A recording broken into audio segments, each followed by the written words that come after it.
ছয়টি বিষয়ে সতর্ক না হলে কঠিন বিপদ। ১. মরা মানুষের আত্মা আপনার সামনে ঘুরে বেড়াচ্ছে।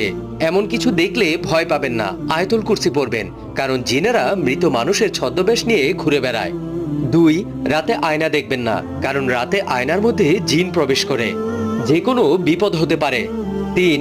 যদি রাতে আপনি মিষ্টি জাতীয় কোনো কিছু খান, পিঠা অথবা মিষ্টি, তাহলে বিড়াল অথবা সাপ যদি আপনার সামনে পড়ে তাদেরকে কিছু একটা অংশ দিন, কারণ জিন বিড়াল এবং সাপের রূপ ধারণ করতে পারে। নাম্বার ৪. যদি রাতের বেলায় রাস্তা ভুলে যান, অর্থাৎ আপনার বাড়ির রাস্তা চিনতে পারছেন না, তাহলে আজান দিন, সব ঠিক হয়ে যাবে। নাম্বার ৫. রাতের বেলায় চিত হয়ে ঘুমাবেন না। এক প্রকার ভুবা জিন রাতের বেলায় চিত হয়ে শুয়ে থাকা ব্যক্তিকে চেপে ধরে। ৬ নাম্বার, রাতের বেলা একা একা কোথাও বের হবেন না, কারণ একা থাকলে রাস্তায় বা আপনার সাথে থাকা জিন আপনার অনেক বড় ক্ষতি করতে পারে। ভিডিওটি অনেক শেয়ার করুন যেন অন্যদের কাজে লাগে।